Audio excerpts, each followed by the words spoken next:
What is good, Faith Walkers? Welcome back. We're going to go into a really deep topic, which honestly, through my lived experience, I wish somebody would have given me insights into this or given me the depth of what we're going to dive into today when it comes to building things with the Lord. This specifically has to do with those that are called to marketplace ministry and how that is not different. That is not the same as being in the world, having a business just in general. When you are building business with the Lord, there's just different things that come with this. So we're going to talk today about the battle behind expansion, no matter what your expansion is, whether that's just expanding into more of who you're form shaped and anointed to be, expanding with business, expanding with ministry, expanding with family, whatever it is. We're going to go through that together, but I've got a couple of exciting things that you may want to take note of so that you can be a part of these experiences. Number one, on Thursday, May 7th at 7 p.m. Central Time, we are doing the Raise Your Standards Masterclass. I have had the honor of bringing this teaching to a couple of different spaces. Most recently, this past month, I did a 3-hour training on this, and it was epic in the way the Lord always does things. So it's going to be nothing less than that. And it's very, very empowering when you feel like you are going through your life and things just aren't working anymore, or it's all becoming too much. That can feel really confusing, especially in your inner man. And a lot of times it's a call to raise our standards. And then when we get to that moment, we don't actually know that that's what's happening. And then maybe we're not trained to do that. So we're not so skilled and masterful at that. And that costs us. So we're going to talk about raising your standards and how that really does help you stop tolerating things that you should no longer tolerate, and how you just rise up into a new level of ridiculous freedom in your life. So that's something that you're going to want to be a part of. Okay. It is, again, Thursday, May 7th at 7 p.m. Central Time inside Courage Co. So you can access that. If for some reason you hear this after that time, you can still get the replay for a whole month. So join us in Courage Co. for that. We do 2 trainings every single month. Nothing is ever the same. It's always very deep and revelatory, and something that you can implement in real time. So we are committed to providing a lot of high value to you. So just know that you can expect that. We also have prophetic encouragement nights and just a really beautiful time of fellowship and connection. So you're welcome to join us inside Courage Co. for that. Also, we have a fun special bonus training that we're going to do on May 21st. At 7 p.m. Central Time. That happens to also be a Thursday. And this is a bonus training. This is how you can learn to metabolize pain and transform it into purpose. It's going to be a really powerful teaching. I started to figure this out as I was walking with the Lord, and it's been a game changer for me. So we're going to talk about that. I also have a special announcement that I'm going to share on that day for those that are a part of that experience. They will be the first to know. So that's entirely free. You can register for that in the show notes. Okay.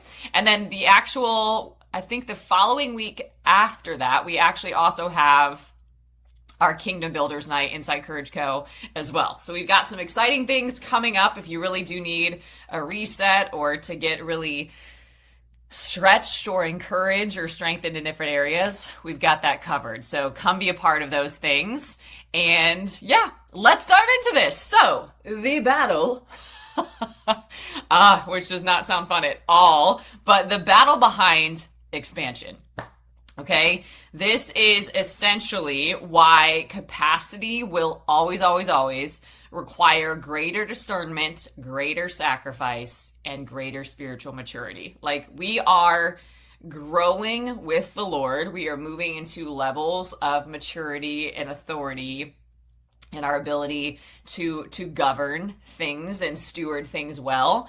And sometimes we think that we arrive or that at some point it's just going to get easier, but it's not that life around us gets easier and that's what changes everything. It's that we get stronger and we handle things cleaner. we handle them better, and we have the capacity and the skill to do that masterfully because we listen to the master, right? So many people, myself included, have been in this bucket. They want increase. They want influence. We've kind of created a culture where that's now the new expectation in a way. Like, people think that being an influencer is your calling, and maybe for some that is, but not always. Like being an evangelist or being somebody that spreads the good news and carries the good news and testifies of the Lord's goodness, that's always been the job. Right? Now we just have other ways of doing that. But I think sometimes we make things more shiny or more important than other things, but that's not how God sees them at all. But many people now want influence. They want visibility. They want financial breakthrough. But they are not prepared for the warfare, for the pruning, for the discernment, and for the internal transformation that is actually required to steward it well, no matter what you are called to, right? So expansion is not as it seems. It's not what you might initially anticipate or expect, because it's not just about the influence. It's not just about the opportunity. It's not just about the breakthrough. It's about becoming the kind of person who can carry the weight without collapsing under it. Because what is it worth if it's costing you, if it's like destroying you and everything that's valuable to you? It's not worth it, right? So there is a version of, I would call it religion right now, that makes breakthrough sound really glamorous, okay? Breakthrough can sound like religion, it can sound like increase, it can sound like expansion, it can sound like influence, it can sound like six figures, millions of dollars, it can sound like platforms, visibility, favor, okay?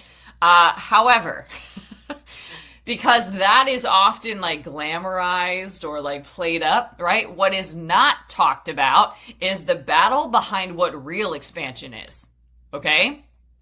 And then we feel like when we're in that battle, like we're missing it because we don't have the shiny things, okay? So there is an internal battle, there is a spiritual battle, there's a battle of discernment, there's a battle of character, and there's a battle of stewardship. Are you who you say you are? Do you really want what you want? Do you really believe what you believe? All of that has to be tried, tested, and purified.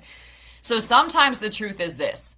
Sometimes the very thing that you've prayed for, whatever that is, becomes the thing, okay, that exposes where you are still immature, where you are still insecure, where you are still not walking in your authority, where you are not free. And if you study scripture, almost every major expansion season came with warfare attached to it. I'll just give you some examples of this. Abraham, Joseph, David, Nehemiah, Esther, Paul. We can keep going, okay?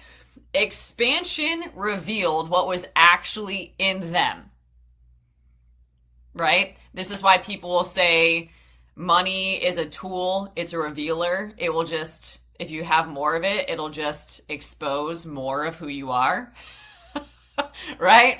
So it doesn't necessarily, it's a revealer. It exposes things, right?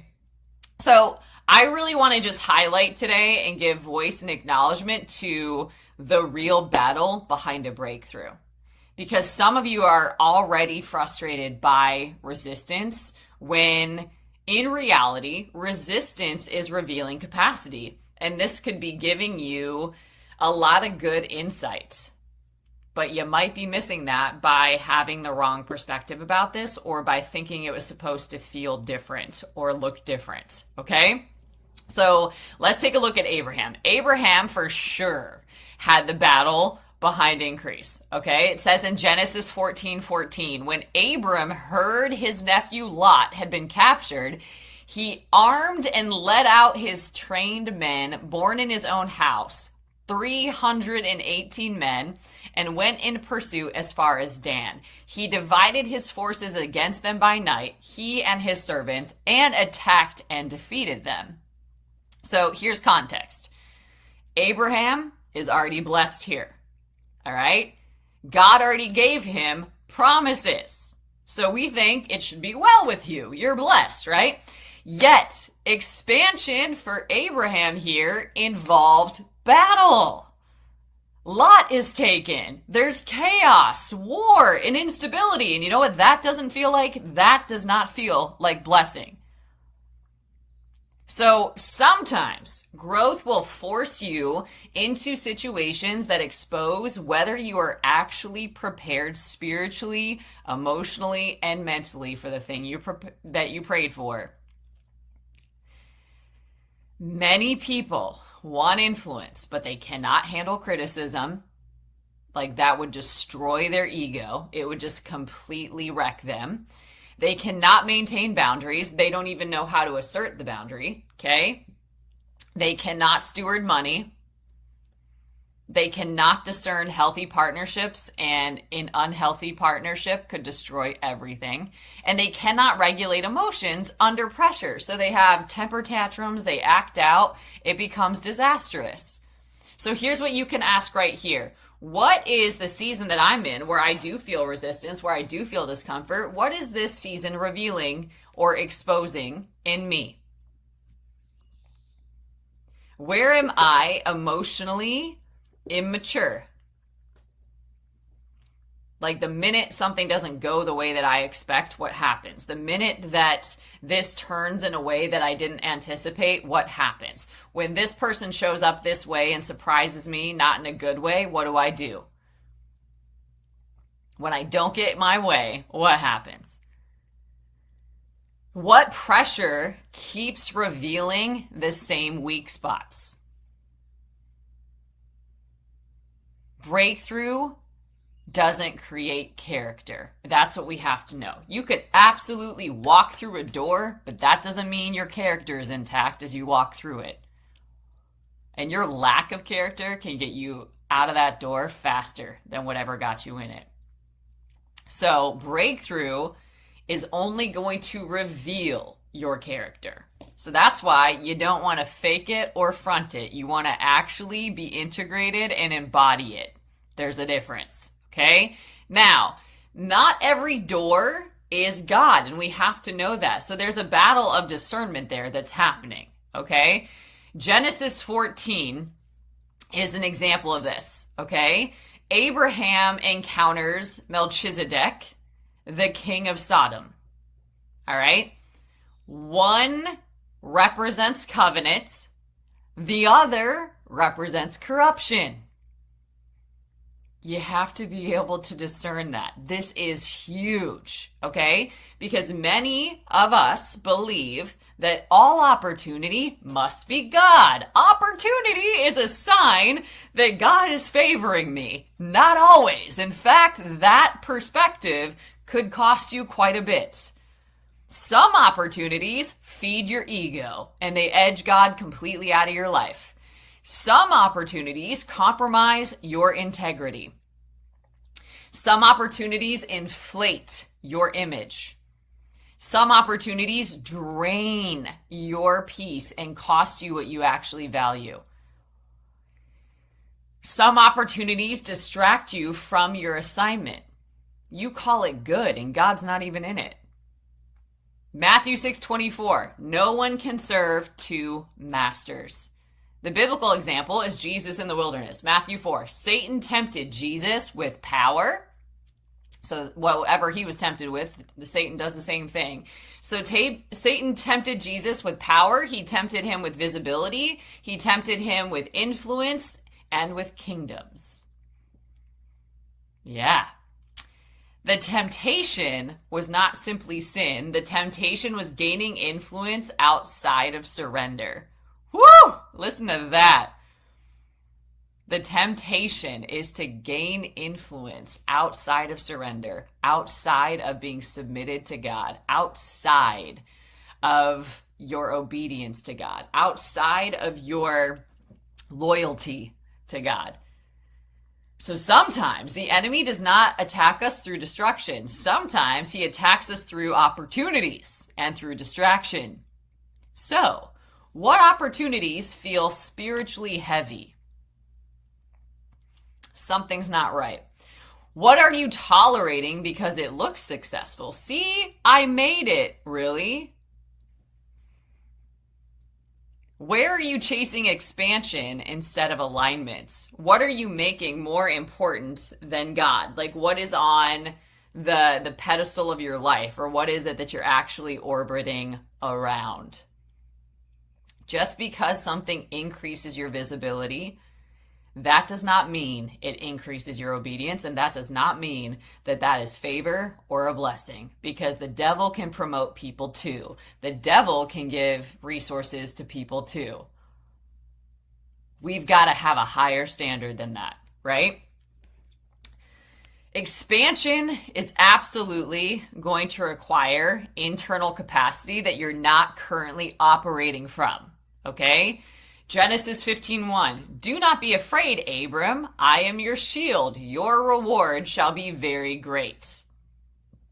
Here's what God is saying. God himself had to become Abraham's security. Not money, not influence, not outcome. So sometimes anything that we've put our safety or security in, that's got to shake so that God can expose that it's not in him right now, so that we make sure to shift that. Because if identity is attached to success, success will destroy you. We've seen this quite a bit. If just getting what you wanted were enough, then why do people get what they think they're supposed to want and still take their lives? Success without fulfillment is the ultimate failure, right? 1 Timothy 6:9. But those who are craving to get rich fall into temptation and a trap. So the devil doesn't mind if you get money. He'll even give it to you because he knows that you're falling into a trap and you're blind to it. So here's what happens. Money will magnify. Influence will magnify. Visibility will magnify. If there is insecurity, that insecurity becomes louder, and insecurity never acts well. If there's ego, the ego becomes louder. If there's fear, the fear becomes louder. Internal capacity then has to include these things, and it will include these things when you're letting God develop them in you. Emotional regulation. You're not easily moved by what you feel. You're not shaken by every mood that's shifting, by every follower that follows you or unfollows you. You're not moving by these things that can shift around you all the time. There's discernment. There's stewardship. There's boundaries, humility, integrity, consistency, and obedience under pressure, because it's easy to say that you're going to obey God when everything's going well. When everything is on the line and it actually costs you everything, that's different. So questions here, can I carry more without losing peace? Or would I absolutely destruct here? Can I remain obedient when I'm being misunderstood? Or do I need to go defend myself and go make sure that people understand me who are determined not to? You'll fail at that. Can I grow without striving? Or is everything got to be so hard because I actually have faith in my hustle, not my God? Can I maintain integrity when pressure rises? Or will I compromise? Will I give in? Will I take a shortcut? The goal is not to become successful. It's not. The goal is to become trustworthy. Now, what we have to know is that even when we start recognizing that we're in a battle, like it's almost like when you commit to an exploit with the Lord, you get ushered into warfare. You get ushered into a battle, right? That feels like you can't win it from the beginning, because apart from God, you can't. Here's what it says in Romans 5:3. Suffering produces perseverance, and perseverance, proven character, and proven character, hope. What produces that? Suffering. Suffering. This is why you can't imitate somebody else's oil. They suffered for that. So here's what the battle develops. The battle develops your endurance, your ability to endure much. It exposes any sort of weak foundation that you have in your life, like anything that you built on that's truly not steady.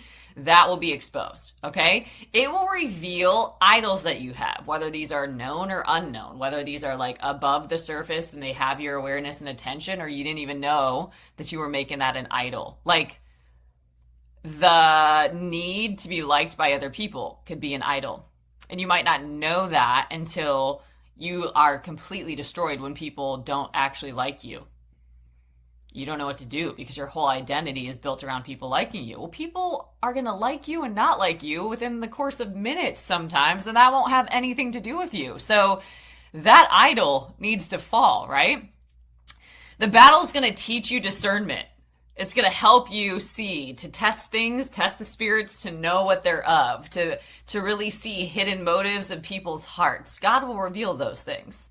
Not for you to judge, not for you to criticize, but for you to move rightly and not in foolishness and not fall into a pit that you didn't see. He's going to make sure that you're not blindsided in that way, but you got to listen. The battle will also increase your dependence on God because you know that apart from God, you are nothing. Apart from God, you can do no good thing. So you absolutely need God, and nothing is worth you losing that connection and that intimacy with him. Nothing. If it's going to cost you that, it's too expensive, you don't want it. Here's the example. Joseph, okay? Joseph went through a betrayal, was in prison, and had quite a bit of delay, right? David had all of these hidden seasons. There were so many hidden seasons where it didn't make sense. Like, how am I anointed yet I keep going through this? Or there's this kind of warfare, or these people are coming against me. Like, what in the world? Like, none of this makes sense. Like, I didn't choose this path. Why is it happening like this, right? He had hidden seasons, warfare, and persecution before kingship because he wasn't supposed to be moved by rejection or moved by the opinions of man or moved by compromise or moved by other things that move people, right? And then Nehemiah had a ton of opposition while rebuilding the wall. So here's the thing. Resistance is not always proof that you missed God. Sometimes it's evidence that you're tracking with him. Sometimes that resistance is confirmation that you finally stepped into meaningful territory and you've got the devil freaking out. And you're going to testify if you refuse to give up and faint. Okay? So here is what you can journal about with the Holy Spirit if any of this is resonating with you. What is this season exposing for you? What needs strengthening? What partnerships, what access needs reevaluation? And what internal habits can no longer go with you? Sometimes your biggest breakthrough is to stop tolerating what you were never supposed to in the first place. That'll be a breakthrough for you, and that can change everything. Okay? So I want to encourage you, if you want to go deeper in some of these themes or topics, to join us for the Raise Your Standards Masterclass or go catch the replay inside Courage Co. Also, make sure that you register for this upcoming bonus training on May 21st, okay, on how you can metabolize pain and transform that into purpose. These are going to be really powerful sessions. I also, for some of you that have been asking, I've been meeting with several of you recently for clarity calls, which are 30 minutes, and breakthrough coaching sessions, which are an hour. I do offer those if you need clarity or breakthrough fast, okay? So you can find those. Just reach out either on my website or if you follow me on any of the social medias, all of the links are there, and you'll see it. So just click on the link in my bio and you'll see access to that. But I also do have a few spots available on my calendar for private coaching clients. So if you do want to coach together, you can email info@julianapage.com coaching, and we'll be sure to send you all the information about that and see if you're a great fit to be coaching together. So just wanted to let you know that. I know that many people, since we released full capacity in March, have graduated into their next level, and now the real tests and trials of many kinds come, and you just need a different level of clarity, support, breakthrough, intercession, wisdom, strength, skill development, mastery. So anyway, coaching is a beautiful, beautiful gift to give yourself to make sure that you are supported when you need it most. And so I just wanted to offer that to those of you that it's a fit for. Absolutely. If it's not a fit, do not email. You'll know if this is an answer to prayer and if this is a fit for you. And if it's not, I bless you in what your next steps are. Okay? All right, y'all. I hope this message blessed you.